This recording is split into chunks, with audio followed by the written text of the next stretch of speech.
শরীরের ভিতরে একটা গোশতের টুকরা আছে, ওয়াইজা সলাহাত সলাহাল জাসাদু কুল্লু ওয়াইজা ফাসাদাত ফাসাদাল জাসাদু কুল্লু আলা ওয়াহিয়াল কলব।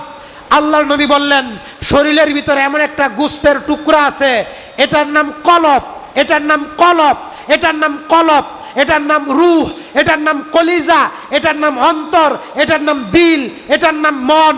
যদি এটা ভালো থাকে গোটা দেহটা ভালো থাকে।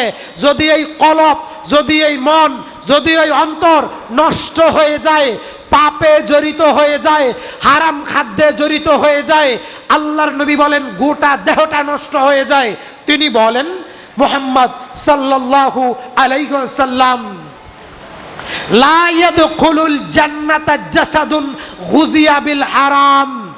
যেই খাদ্য হারাম, ওই হারাম খাদ্য দ্বারা গঠিত শরীর জাহান্নামে যাবে।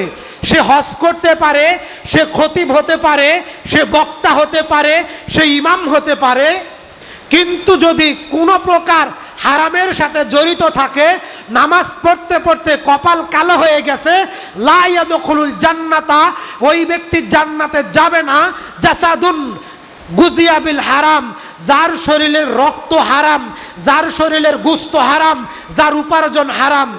আল্লাহ তাআলা বলেন সূরা বাকারা আয়াত 275, 76, 78, আল্লাহ বলেন, ইয়ামহাকুল্লাহুর রিবা ওয়া ইউরবিস সাদাকাত। সুদখোর ব্যক্তি ধ্বংস